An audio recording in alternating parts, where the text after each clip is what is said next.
Assalamualaikum warahmatullahi wabarakatuh. Waalaikumsalam warahmatullahi wabarakatuh. Halo Sobat Poni, selamat datang di podcast RSIA Bunda Suryatni. Pada episode kali ini, kita akan membahas topik yang banyak dibahas oleh pasangan yang lagi merencanakan kehamilan, yaitu fertilitas dan inseminasi. Hari ini sudah hadir bersama kita Dr. Haji Al-Fadri SPOG yang akan ngebahas dan menjelaskan mengenai tentang fertilitas dan inseminasi.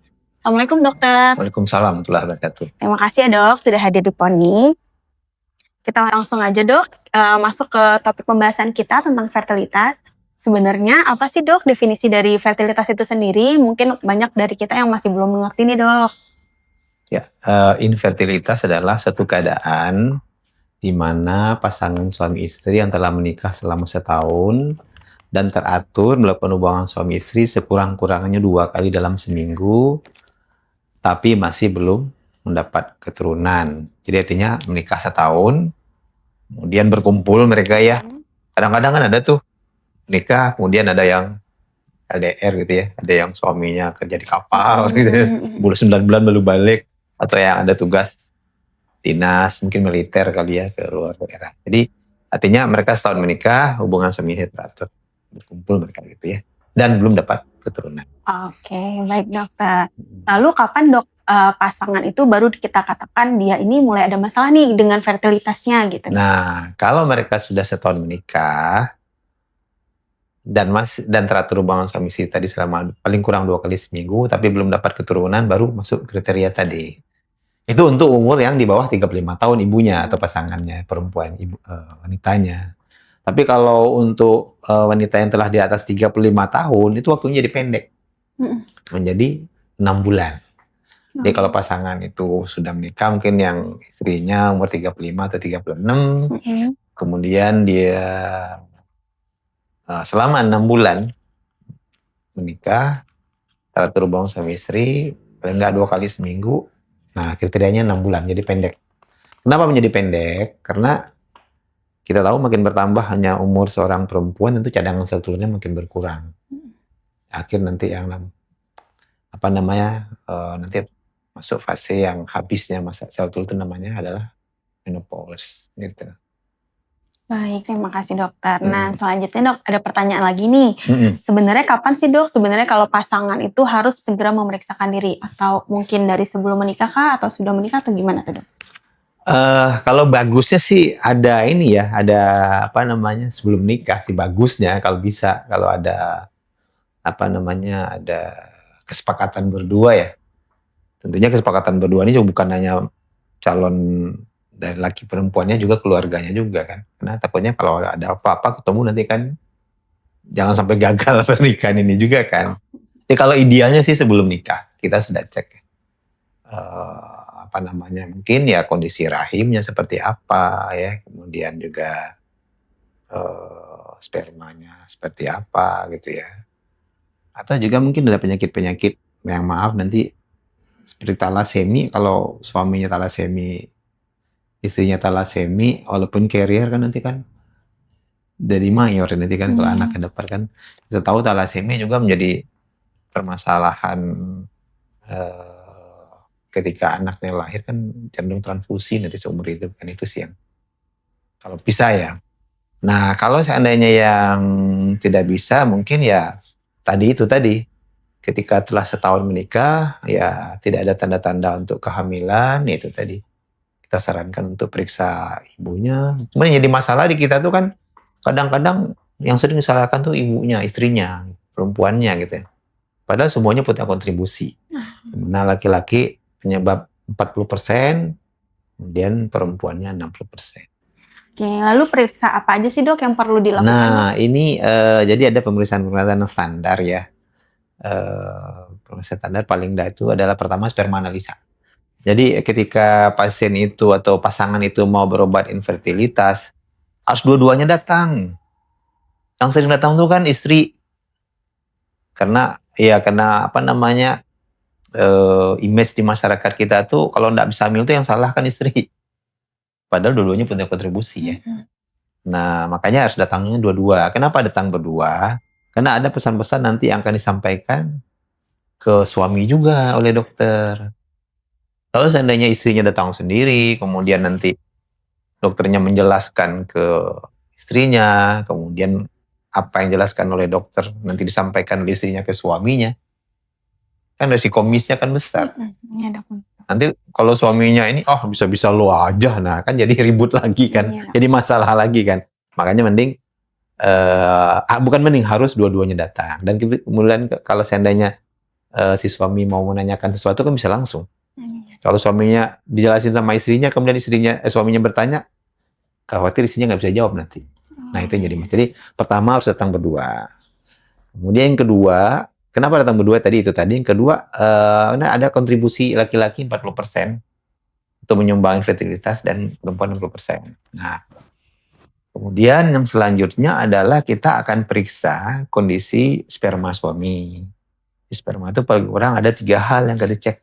Jumlahnya, kemudian yang bergerak aktif, dan yang bentuk normal atau tidak. 3 itu paling kurang. Kemudian pada istri banyak perusahaan yang keluarkan. Pertama adalah USG untuk melihat anatomi atau gambaran rahimnya. Apakah rahimnya normal, kemudian apakah ada kista, apakah ada pelebaran di saluran hidung telur yang namanya hydronephrosis itu kan, atau ada polip di endometriumnya. Jadi kelainan-kelainan anatomi akan kita periksa. Kemudian selanjutnya kita sarankan juga kelainan adalah pemeriksaan dari fungsi saluran hidung telurnya. Di saluran telur juga akan dicek apakah tersumbat apa tidak dengan pemeriksaan kita bisa melakukan HSG, ronsen ya, bisa juga dengan USG pakai salin infusion sonography. Nah, kalau semuanya itu bagus, artinya nggak ada kista, nggak ada tumor, nggak ada miom, nggak ada sumbatan di saluran telur, baru kita lakukan, kalau spermanya juga normal tadi ya, baru kita lakukan program hamil. Oke, selanjutnya kita ngebahas tentang inseminasi ya dok. Boleh dokter jelaskan sedikit apa sih dok inseminasi itu dokter? Jadi inseminasi itu adalah suatu kehamilan buatan di mana sperma suami itu kita pisahkan, kita pilih sperma yang bagus, kemudian pakai selang khusus kita masukkan ke dalam rahim si ibu yang sudah siap untuk sel telurnya dibuahi, gitu. Jadi artinya sperma itu sendiri yang mencari sel telur yang siap untuk dibuahi. Beda dengan bayi tabung. Kalau bayi tabung, sperma yang dipisahkan tadi itu diambil yang bagus, diketemukan dengan sel telur. Kalau tadi kan dia berenang sendiri tuh, dipakai selang, masukin dia berenang nyari sendiri tuh. Makanya perlu sperma yang motilitasnya bagus. Kalau spermanya motilitasnya kurang bagus, ya jalannya pelan, kemudian dia muter-muter doang, nggak sampai-sampai dong ke sana dia. Nah, kalau inseminasi, sperma itu sendiri yang mencari sel telur yang akan dibuahi. Tapi kalau pada bayi tabung, sel telurnya diketemukan dengan sel sperma, kemudian selama 3-5 hari ditanam di tabung. Sampai fase morula, baru ditanamkan setelah itu ke endometrium yang siap menerima pembuahan tadi, namanya fase morula gitu. Baik dokter, untuk tindakan inseminasi itu sendiri sebenarnya siapa aja sih dok yang bisa melakukan atau disarankan untuk melakukannya dok, inseminasi itu dok? Apakah semua pasangan boleh untuk melakukan inseminasi atau bagaimana dok? Ada nggak kriterianya?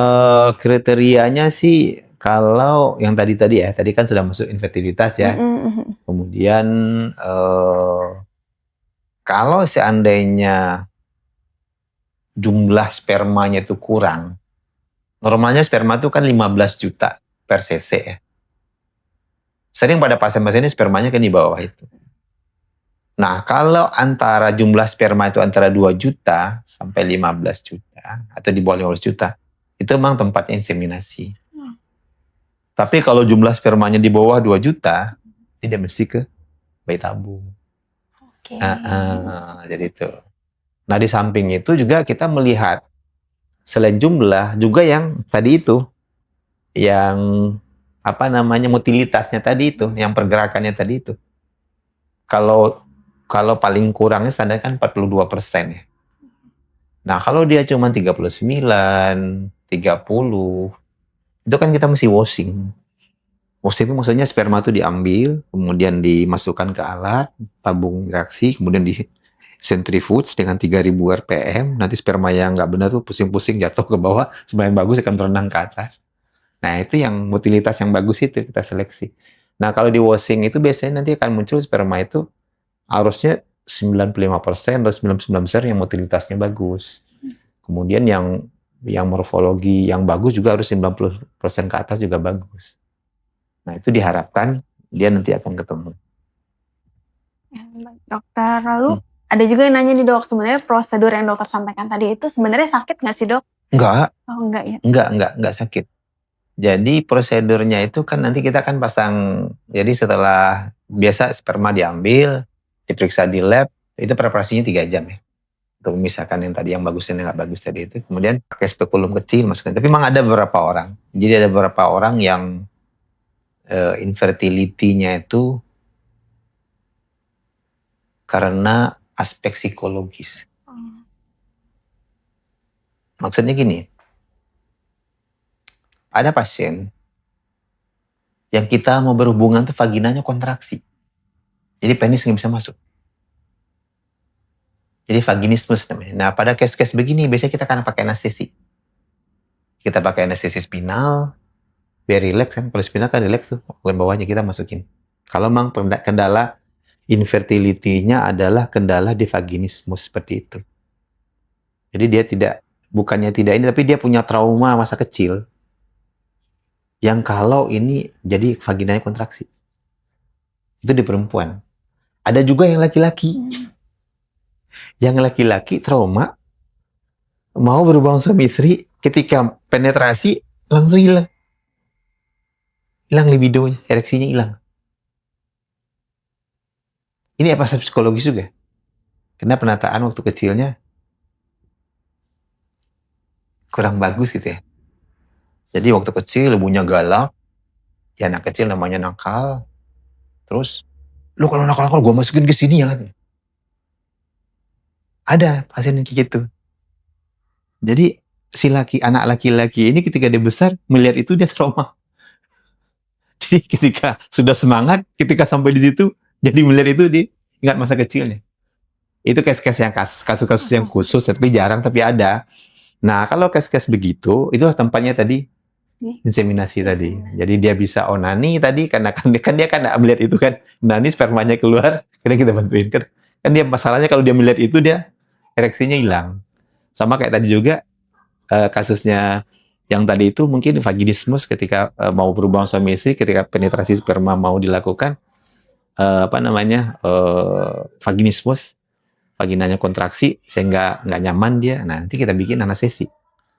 Jadi caranya solusinya adalah ketika kita lakukan inseminasi dalam anestesi. Gitu sih solusinya gitu. Ada tapi jarang, tapi ada kasus gitu. Kesannya lucu ya, tapi ya jadi masalah. Nggak punya anak mereka gitu. Enggak, silakan. Anestesi ya dok ya. Jadi anestesi kalau yang vaginismus, kalian trauma masa kecil, ya namanya orang kan kita nggak tahu waktu kecil mereka ditata orang tua seperti apa. Ada juga kasus gitu. Dia mungkin ya tempatnya. Jadi kan kalau dia diseminasi kan dia masuk ruang khusus, onani, sperma diambil, masukin ke istri. Diproses seperti tadi. Lalu dok, sebenarnya untuk persentasenya nih dok, keberhasilan untuk inseminasi itu berapa persen sih dok? Jadi secara textbook itu meningkatkan kemungkinan hamil 10-15%. Jadi sekali lagi, saya sering pesan ke pasien-pasien, nggak ada apapun teknologi untuk TRB ya, terapi reproduksi buatan ini yang 100%, nggak ada TRB. Nah, kan itu hak prerogatif Allah. Kalau saya berpendapat dengan keyakinan saya itu makan hak Allah untuk beri kita keturunan. Tapi kita berkewajiban untuk berusaha. Nah, kalau ditanya ke inseminasi itu maksimal 10-15% tingkat keberhasilan. Jadi maksud yang kedua adalah jangan pasien berpikiran nanti inseminasi pasti dapet gitu loh. Jadi kan bikin stres. Itu sih. Ya, baik dokter. Kalau misalnya nih dok, kan tadi presentasinya 10-15% nih dok. Kemungkinan keberhasilan. Betul dokter. Kalau misalnya belum berhasil nih dok, Hmm. kira-kira perlu berapa kali mencoba sih dok baru Maksimal kita 6 kali. maksimal 6 Maksimal 6 kali gagal, baru pindah ke bayi tabung. baru pindah ke bayi tabung ya dok. Maksimal 6 kali. Oke. Sebenarnya untuk keberhasilan itu sendiri ada faktor-faktor nggak dok kira-kira yang mungkin bisa Ya. mengakibatkan? Kenapa dia 85%, 50% gagal gitu ya? Yang Iya. harusnya cuma segitu ya. Sebanyak faktor ya. Jadi tentu faktor sperma bisa, faktor dari rahim bisa, faktor dari embrio juga bisa. Jadi 3 faktor itu dikaji. Kalau teknologi sekarang, kalau faktor embrio kan sudah ada namanya ilmu reproduktif genetik ya. Jadi ketika ketika kita biasanya reproduktif genetik ini kita lakukan pada saat bayi tabung sih. Jadi bahan-bahan dari embrio tadi diurai DNA-nya. DNA-nya diurai, kemudian nanti dilihat rangkaian-rangkaian DNA-nya tadi. Nah, kalau ada gambaran trisomi atau ploid segala macam itu kan nanti tidak dimasukkan. Tapi kalau yang kalau yang secara non laboratoris ya bisa aja kita mungkin faktor yang tadi ya, lifestyle ya. Lifestyle dari kedua pasangan tadi, misalnya ada pasangan yang perokok, alkohol gitu kan. Kemudian juga yang menjadi masalah sekarang itu adalah bagi perempuan yang POI, itu istilahnya POI, jadi premature ovarian insufficiency. Jadi itu maksudnya dengan gaya hidup sekarang itu indung telur itu cepat menua gitu dibanding umurnya. Jadi mungkin umur biologisnya 30, tapi umur ovarium sudah 40. Lebih tua dari umurnya ya dok? Iya, jadi harusnya kan sama antara umur biologisnya dengan umur ovariumnya kan. Dengan kebiasaan sekarang jadi masalah kan, kayak ini nih, botol-botol minuman kemasan yang ada BPA gitu ya, atau yang cangkir-cangkir yang kita beli dengan kopi panas atau apa itu kan aman nggak dari BPA itu? Nah itu mengganggu tingkat kesehatan dari indung telur itu. Itu jadi masalah besar sekarang. Masalah di mana center-center pendidikan untuk IVF atau endokrin reproduksi menyorot itu sekarang. Itu berpengaruh. Bisa katakan tadi bisa dari habit lifestyle dari kedua pasang, masalah. Kemudian masalah-masalah yang selanjutnya adalah masalah pekerjaan, stres gitu kan. Kita tahu stres kan banyak zat oksidatif yang diproduksi, sementara kan sel telur dan sel sperma itu kan sel yang bertumbuh. Dari kecil ke besar, ya kan. Sperma juga gitu kan, dari muda ke dewasa. Nah itu kan ketika stres, oksidatif banyak, akhirnya kan produksinya berkurang. Sel telurnya tidak bisa membesar. Kemudian faktor-faktor yang lain tadi kan masalah lifestyle, masalah pekerjaannya, masalah stres segala macam. Jadi kan masalah ini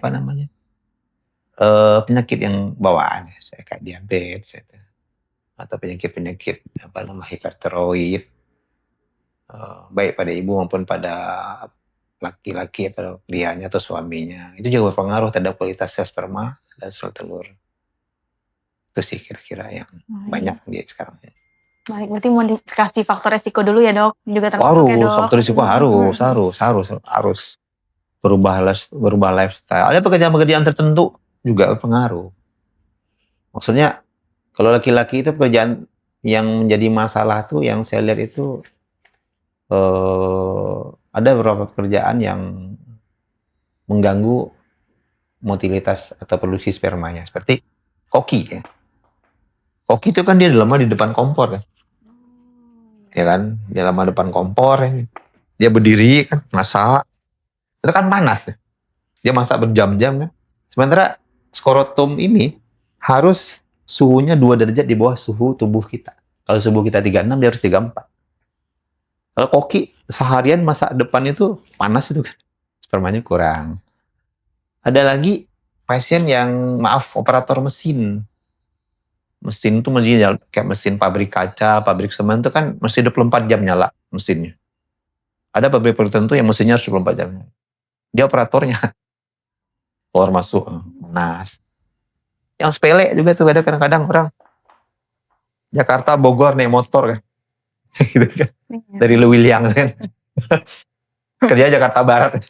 Berapa jam dia naik motor itu kan? Kayak celana jeans sempit. Panas juga kan gitu kan. Terus ada juga petani cabai kemarin itu kan, petani tomat itu kan dia pakai pestisida.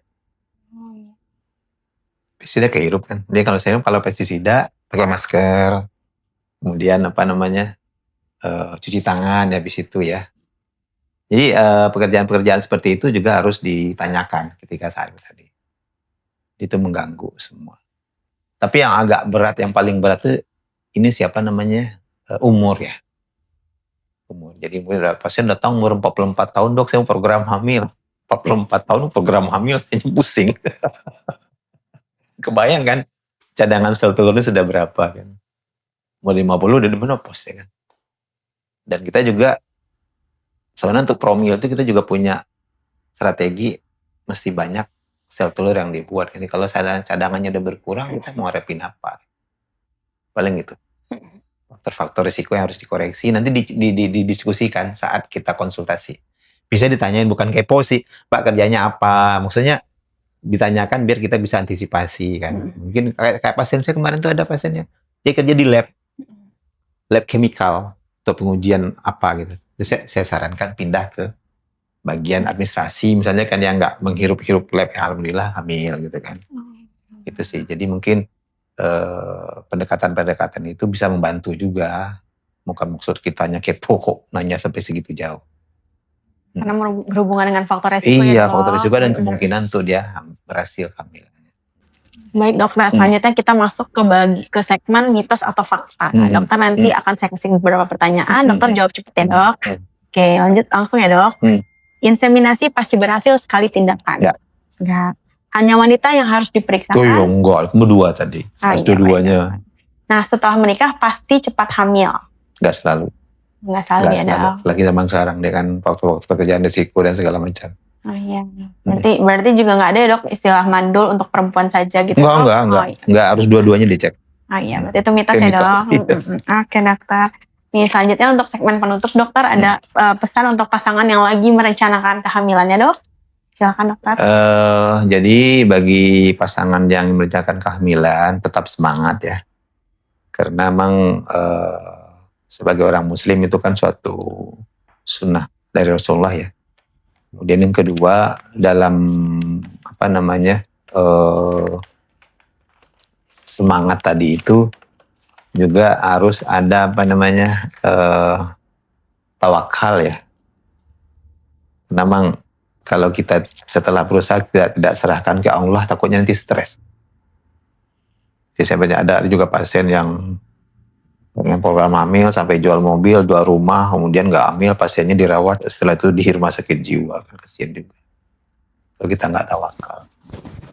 Jadi kita tetap berusaha, hasil usahanya kita serahkan ke Allah. Sambil ya tentu saja kita banyak doa dan istighfar, mudah-mudahan dikasih keturunan. Mungkin gitu. Amin. Baik, terima kasih banyak dokter atas ilmu dan penjelasan yang bermanfaat. Untuk sahabat Poni yang lagi mempersiapkan atau merencanakan kehamilan, bisa berkonsultasi dengan dokter Haji Al-Fadri di rumah sakit kita dan dokter spesialis obgyn lainnya ya. Baik, akhir kata, Assalamualaikum warahmatullahi wabarakatuh. Waalaikumsalam warahmatullahi wabarakatuh. Kuda Poni, kui dengerin podcast RSIA Bunda Suryatni.